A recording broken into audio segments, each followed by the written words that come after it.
Chairman, that for us to get into the bottom of things, may I know who are now going to investigate this? Because these are technical. The circuit breaker, I have heard that the UPS is okay.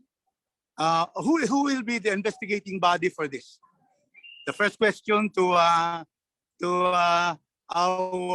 Director General Tamayo. To the chair. Yes, as mentioned earlier, there are two teams now that are doing the investigation. One is internal in CAAP. They are in charge of this, performing the investigation. And there is one that is external, which was created by the secretary, involving external agencies as well as people involved within CAAP. And a member of this is the ICT. NSA. NICA is also involved. Cyber Council. And the Cyber Council is also involved in the investigation, Mr. Chair. Thank you very much. Mr. Chair, since the pinpointed agency who is responsible for the ATS, we're not saying that they had incompetence or they had gross negligence.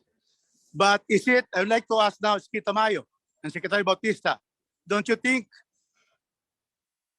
DG Tamayo should take a leave of absence together with the officials of CAAP to afford the investigating body with independence, and there will be, in other words, there will be no stones unturned.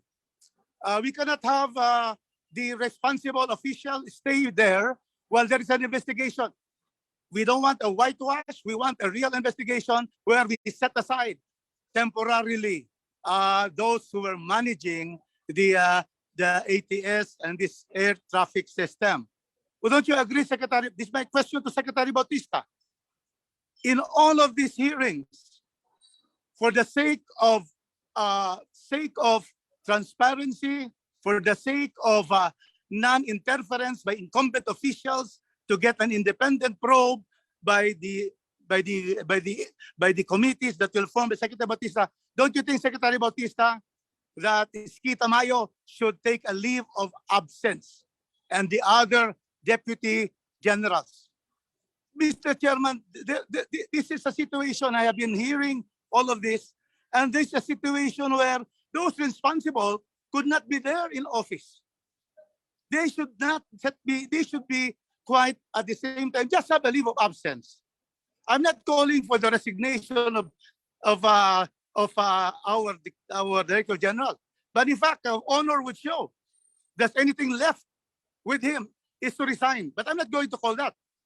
My goodness, Mr. Chairman, we sacrificed the 65 million Filipinos and foreigners on that day, 700 flights, and nobody takes responsibility.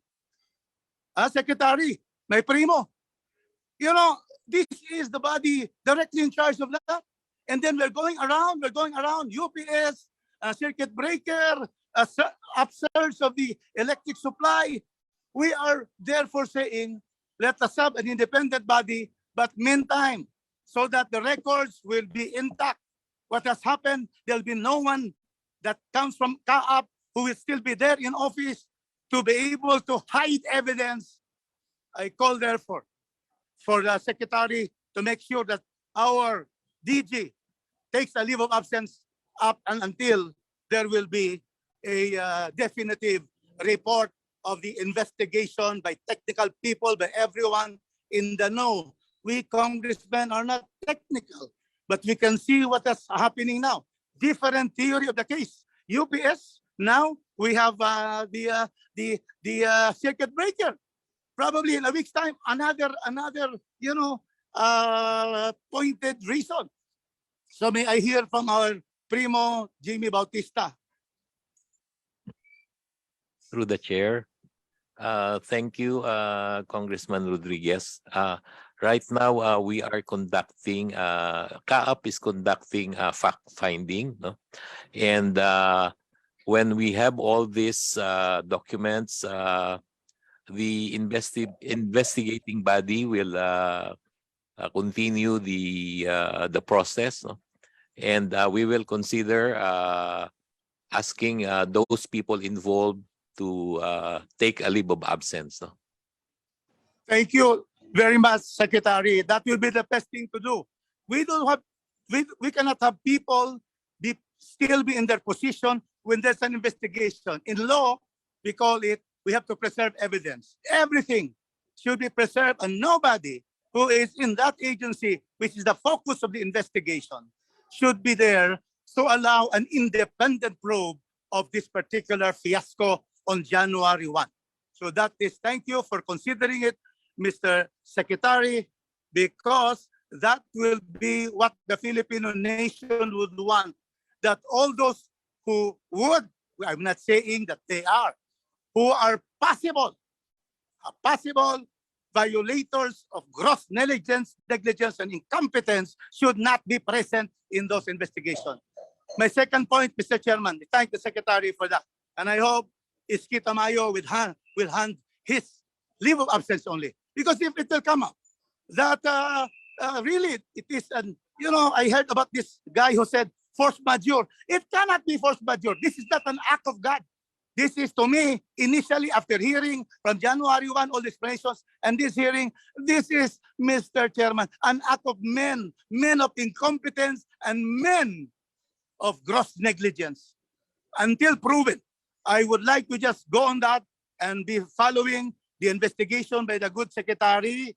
I'm just expressing my thoughts after considering everything, but we will therefore look and be able to be ready to have this investigation.